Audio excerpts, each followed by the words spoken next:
বাঙালি মানে হচ্ছে খাদ্যরসিক। যখনই আমাদের বাসায় কখনো মেহমান আসে তো সবার আগে আমরা চিন্তা করি যে পোলাও আর রোস্টটা না হলে চলেই না। তো সেই কথা চিন্তা করে আজকে আমি আপনাদের সাথে শেয়ার করতেছি চিকেন রোস্ট রেসিপি। আসসালামু আলাইকুম, টুম্পা 7 থেকে আমি টুম্পা আছি আপনাদের সাথে। আজকে আমি আপনাদের সাথে শেয়ার করব ব্রয়লার মুরগি দিয়ে chicken roast recipe. Same recipe follow করে আপনারা চাইলে এটা পাকিস্তানি মুরগি অর্থাৎ কক মুরগি দিয়েও করতে পারেন বা দেশি মুরগি দিয়ে করে নিতে পারেন। তো আমি এখানে আজকে ব্রয়লার মুরগি নিয়েছি। তো এখানে হচ্ছে কি বাট সাদা মুরগিও বলে অনেকে। তো এখানে আমি 1 কেজির থেকে একটু বেশি চিকেন নিয়েছি। এগুলো কেটে ধুয়ে পরিষ্কার করে পানিটা ঝরিয়ে নিয়েছি। আর হচ্ছে কি মাঝখান দিয়ে একটু চিড়ে নিয়েছি যাতে এর ভিতরে মশলাটা ঢোকে। তো আমি এখানে দিয়ে দিলাম একটি কড়াই। কড়াইটা একটু গরম হয়ে গেলে আমি এখানে দিয়ে দিচ্ছি সামান্য কিছু তেল মুরগিটা ভাজার জন্য। আর এর মাংসের ভিতরে যেন কোনো পানি না থাকে, খুব ভালোভাবে পানিটা আমি ঝরিয়ে নিয়েছি, সেটা আপনাদের একটু দেখিয়ে দিলাম। প্রথমে আমি একটু সামান্য সরিষার তেল দিয়েছি, এরপর একটু সয়াবিন তেল দিলাম।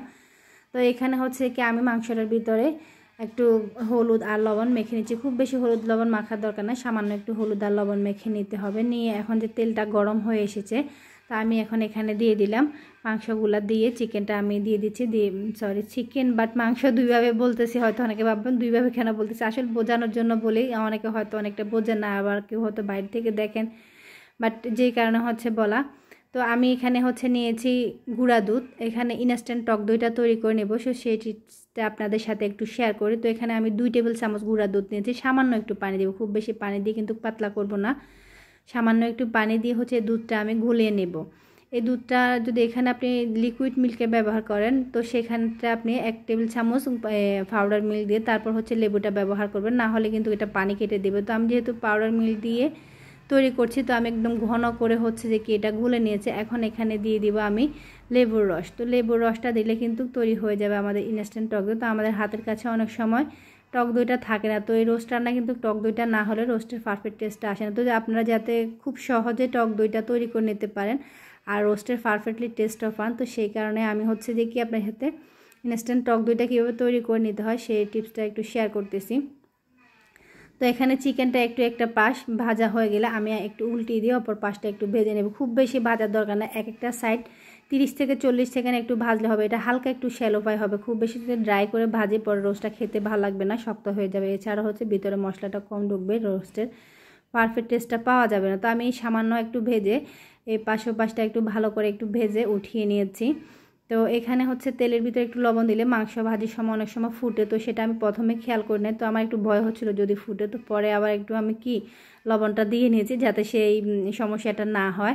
তো আমি এভাবে করে সবগুলা চিকেন একটু ভেজে নেব। আর একটা টিপস হচ্ছে এখানে আমি সরিষার তেলটা ব্যবহার করেছি, যেহেতু এই তেলটাই আমি কিন্তু মাংসটা রান্না করব, রোস্টটা রান্না করব। তো সেই কারণে আমি এখানে একটু সরিষার তেল দিয়ে নিয়েছি, কারণ সরিষার তেলটা দিলে আমার কাছে মনে হয় সরিষার তেল আর সয়াবিন তেল বা রান্না সাদা তেলটা ব্যবহার করলে স্বাদটা একটু ভালো আসে। আর আমি এখানেও আবার একটু দিয়ে দিলাম প্রথমে সরিষার তেলটা কিন্তু ভালোভাবে গরম করতে হয়, না হলে গন্ধটা থেকে যেত। এর কারণে আমি আগে দিয়ে সরিষার তেলটা দিয়ে এটা ভালো করে গরম করে নিয়েছি। আমরা যখন বিয়ে শাদী বা কোনো অনুষ্ঠান বা বাবুর্চির রান্না করে তখন এই টিপসটা আমি দেখি বেশিরভাগে ওনারা যদি যতটুকু সয়াবিন তেল ব্যবহার করেন বা যতটুকু সাদা তেল ব্যবহার করেন ততটুকু হচ্ছে কি সরিষার তেল ব্যবহার করেন। তো আমি বেশিরভাগ রান্নায় এভাবে ব্যবহার করি। আর এমনি পার্সোনালি আমার কাছে সরিষার তেলটা ভালো লাগে, তো আপনাদের কাছে ভালো না লাগলে স্কিপ করতে পারেন। আমি এখানে তেলটা গরম করে নিয়েছি। তেল গরম হয়ে গেলে আমি এখানে দিয়েছি কিছু গোটা গরম মশলা, কিছু এলাচ, 4-5টা এলাচ, 2-3 টুকরা দারচিনি, 1-2 টুকরা হচ্ছে দেখি 2টা তেজপাতা দিয়েছি, এটা একটু দিয়ে দিচ্ছি। মশলাগুলো একটু হালকা ভেজে, গরম মশলাগুলো হালকা একটু ভেজে নিয়ে এখন এখানে দিয়ে দিচ্ছি আমি পেঁয়াজ।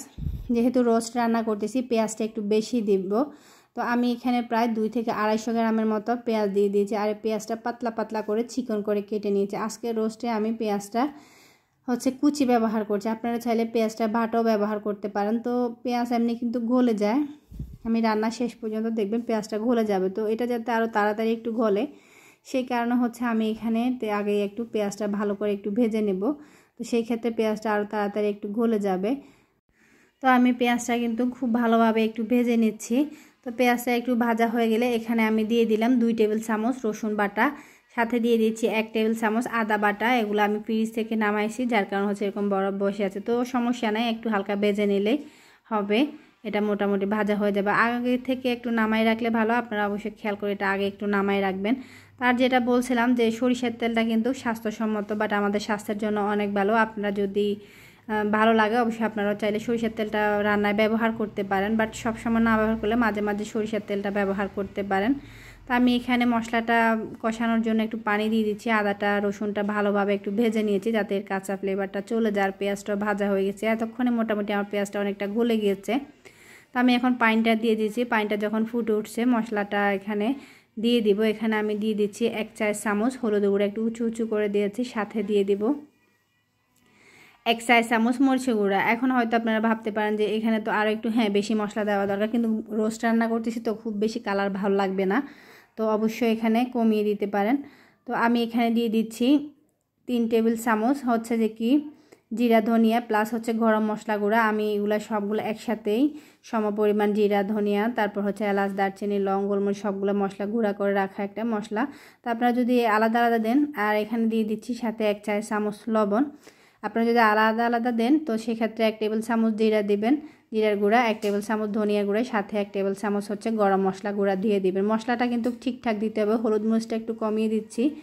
আর এখানে হচ্ছে যে কি দিয়ে দিচ্ছি আমি বাদাম বাটা। এখানে আমি 2 টেবিল চামচ দিয়েছি কাঠ বাদাম বাটা, আর 2 টেবিল চামচ দিচ্ছি চীনা বাদাম বাটা। আপনারা চাইলে যে কোনো বাদাম বাটা দিতে পারেন, আবার চাইলে শুধু চীনা বাদাম দিয়েও করতে পারেন। তো আমি আমার হাতের কাছে 2টা বাদামে ছিল, আর এমনি কাঠবাদাম দিলে একটু টেস্ট আরও ভালো আসে, তো আমি সেই কারণে 2টা বাদামে দিলাম, 2টা বাদাম বাটা দিয়েছি। আপনারা চাইলে সবগুলো 2-3টা বাদাম একসাথে একটু মিক্স করে বেটে নিলেও হবে, সমস্যা না। তো আমি এখানে দিয়ে দিচ্ছি আগে থেকে যে টক দইটা আমি তৈরি করে রেখেছিলাম, এটা কিন্তু দেওয়ার আগে আবার একটু ফেটিয়ে নিতে হবে। তো আবারও আমি টক দইটা ফেটিয়ে নিয়ে মশলার সাথে একটু ভালোভাবে দিয়ে কষিয়ে নিচ্ছি। রোস্ট রান্নার একটা বিষয় খেয়াল রাখতে হবে, যেটা হচ্ছে তেলের পরিমাণটা অন্য অন্য রান্নার থেকে একটু বেশি রাখতে হবে। দেখুন আমার তেলটা কিন্তু উপরে বেশি বেশি আসতেছে। তেলটা একটু স্বাভাবিকের চাইতে খুব বেশি না, স্বাভাবিকের চাইতে সামান্য একটু বেশি রাখলে ভালো। এটা যেহেতু রোস্ট খাবার, এগুলো এমনি একটু হেভি খাবার, তেল মশলা একটু বেশি লাগে। আমি এখানে দিয়ে দিচ্ছি একটি টমেটো। টমেটোটা আমি একটু পাতলা পাতলা করে চিকন করে কেটে নিয়েছি। তো এই টমেটোটা দিয়ে মশলার সাথে আবারও একটু ভালোভাবে কষিয়ে নেব। দেখুন আমার মশলাটা সুন্দরভাবে কষানো হয়ে গেছে আর তেলটা উপরে বেশি উঠেছে। এই পর্যায়ে আমি দিয়ে দিচ্ছি আগে থেকে ভেজে রাখা চিকেনগুলা দিয়ে আমি এখন একটু এটা মশলার সাথে ভালোভাবে কষিয়ে নেব। যেটা বলছিলাম আপনার এই রোস্টটা কিন্তু অনেকে সাদা রান্না করে, সাদা বলতে কি মশলার গুঁড়াটা দেয়, শুধু হলুদ মরিচটা না দিলেও চলে। তো আবার অনেক কড়া কালার ব্যবহার করে, তো আমার কাছে মনে হয় একদম সাদাও ভালো লাগে না, আবার একদম বেশি চওড়া কালার রোস্টে ভালো লাগে না, তো সামান্য একটু কালার হলে ভালো লাগে। তো সেই কারণে আমি এখানে 1 চা চামচ হলুদের গুঁড়া আর 1 চা চামচ হচ্ছে মরিচের গুঁড়া ব্যবহার করেছি সুন্দরের জন্য। এটা শুধু একটু রঙের জন্য, হালকা একটু যাতে রঙ আসে, খুব বেশি না, হালকা হালকা একটু কালার আসবে।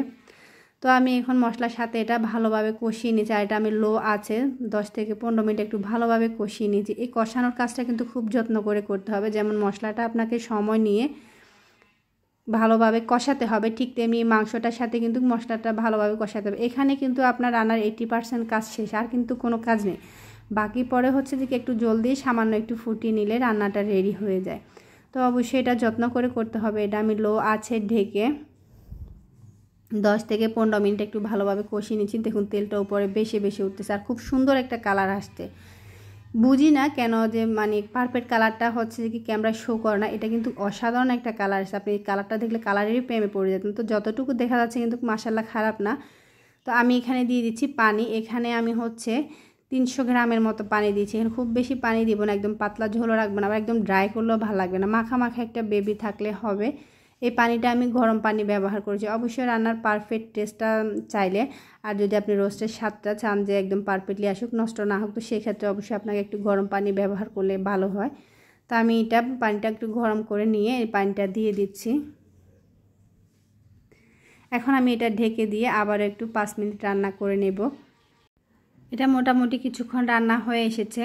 তো আমি যেটা বলছিলাম, এখানে যে আমরা মশলাটা কষালাম বা যখন লো আছে আমি মাংসটা কষিয়েছি ঢেকে ঢেকে, তো আপনারা অবশ্যই ঢেকে দিয়ে এটা কোথাও চলে যাবে না। আমি এখন একটু লবণটা চেক করে নিচ্ছি। তো যেটা হচ্ছে যে কি চলে যাবে না, এটা পাশে থাকবেন। আর হচ্ছে পাশে থেকে মাঝে মাঝে একটু নেড়ে দিতে হবে, না হয়তো কিন্তু নিচে লেগে যাওয়ার সম্ভাবনা থাকে, এটা তলায় লেগে যেতে পারে। তো আমি এখানে দিয়ে দিচ্ছি এখন কিছু কাঁচামরিচ। আমি কিন্তু আগে খুবই অল্প পরিমাণে গুঁড়ামরিচ ব্যবহার করেছি। তো সেটা সামান্য একটু কালার জন্য। এখন একটু কাঁচামরিচ দিয়ে দিয়েছি, এখানে আমি কয়েকটা কাঁচামরিচ একটু গোটা দিয়েছি আর কয়েকটা একটু হালকা চিড়ে দিয়েছি যাতে কিছুটা একটু ঝাল বের হয়। তো এটা এই পর্যায়ে দিতে হবে, এই পর্যায়ে দিলে কাঁচামরিচের সুন্দর একটা ফ্লেভারও আসবে আর একটু ঝালটা ব্যবহার বাইর হবে এর ভিতর থেকে। আর আগে যদি দিয়ে দিই আমরা কাঁচামরিচটা, সেই ক্ষেত্রে অনেকক্ষণ সিদ্ধ হতে হতে কাঁচামরিচের ফ্লেভারটা নষ্ট হয়ে যাবে। তো এই পর্যায়ে কাঁচামরিচটা এই কারণে দিয়ে দিবেন। তো আমি এটা কাঁচামরিচটা দিয়ে আরও একটু 5-10 মিনিট রান্না করে নেব।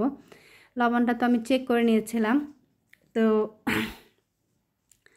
এখন আবার একটু চেক করে নিচ্ছি কারণ আমার কাছে লবণটা হয়ে গেছে, মনে হচ্ছে আর লবণ লাগবে না। তো মাংসটা রান্না হতে হতে দেখতেছি যে হয়তো লবণটা যদি আর একটু লাগে কিনা, বা অনেক সময় হয় যে কি পরে হয়তো লবণটা কমে যায়, অনেক সময় বেড়ে যায় যখন ঝোলটা কমে। তো আমার লবণটা ঠিকই আছে, তো আমি আর লবণটা দেওয়া লাগে নাই। তো আমার এটা মোটামুটি রান্না হয়ে গেছে, রান্নাটা মোটামুটি হয়ে গেছে, এটা শেষ পর্যায়ে। তো আমি কিছুক্ষণ 5 মিনিট আবার একটু ঢেকে রেখে নিলেই যে হয়ে যাবে আমার রোস্টটা রান্নার রেসিপি হয়ে গেল আমার। খুব সহজে ঘরোয়া মশলায় আপনাদের সাথে শেয়ার করছি, খুব সুন্দর হয়েছে কিন্তু এই রোস্ট রান্নার রেসিপিটা। আপনারা চাইলে এভাবে বাসায় তৈরি করে নিতে পারেন। তো আমার রেসিপি যদি ভালো লাগে লাইক কমেন্ট শেয়ার করবেন, সাবস্ক্রাইব করে চ্যানেলের পাশে থাকবেন। আর ফেসবুক পেজ থেকে দেখে থাকলে অবশ্যই পেজটাকে ফলো দিয়ে রাখবেন। আর এরকম যদি নিত্য নতুন আরও রেসিপি পেতে চান সেই ক্ষেত্রে আপনি অবশ্যই অল অপশনটি সিলেক্ট করে রাখবেন। আমি যখনই ভিডিও ছাড়বো বা যখনই আমার চ্যানেলে কোনো ভিডিও যাবে বা রেসিপি যাবে, তো আপনি সাথে সাথে নোটিফিকেশনটি পেয়ে যাবেন। দেখুন আমার রোস্টটা কি সুন্দর হয়েছে আর অনেকটা ইয়ামি হয়েছিল, আপনাদেরকে বলে বোঝাতে পারবো না। আপনারা যদি এই টিপসগুলো ফলো করে রান্না করেন তাহলে বুঝতে পারবেন যে রোস্টটা আসলে কতটা মজার হয়েছিল।